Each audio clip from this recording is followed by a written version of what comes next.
Meus prezados amigos, tudo bem? Que Deus abençoe você no dia de hoje, hein? Vamos ficar firme na palavra aí, porque isso agrada a Deus. Romano 11, capítulo 11, versículo 9, diz da seguinte maneira: E Davi diz: torne-se-lhes a sua mesa em laço, e em armadilha, e em tropeço por sua retribuição. Que momento difícil para o povo de Israel.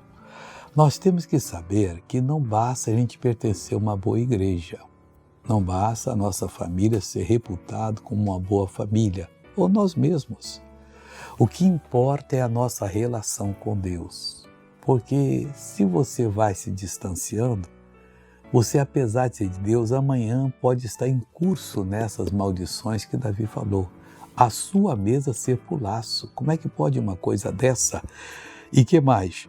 E em armadilha, e em tropeço por sua retribuição. Deus tenha misericórdia de cada um que está precisando dessa misericórdia.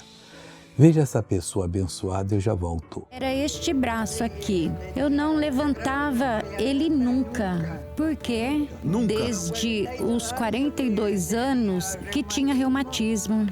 Quantos anos tem hoje? Tenho 96 agora. 96 agora? Então há 54 anos não levantava o braço. E agora? Graças a Deus. Já consigo Então agora levantar. abaixe os dois. Olhe. Não podia. E graças ao Senhor. Não pare, porque Deus está fazendo um milagre. Deus faz o milagre Graças completo. ao Senhor. Deus é verdadeiro. É o único que é verdadeiro. Oh, glória a Deus. Voltei para orar com você agora. Pai, em nome de Jesus, eu uno a minha fé com a fé dessa pessoa, que Deus sentiu o peso dessa palavra.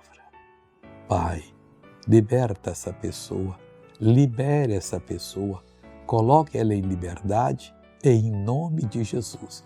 Eu repreendo todo o mal da sua vida e mando que saia. Vai embora mal, em nome de Jesus. Creia e tenha um bom dia.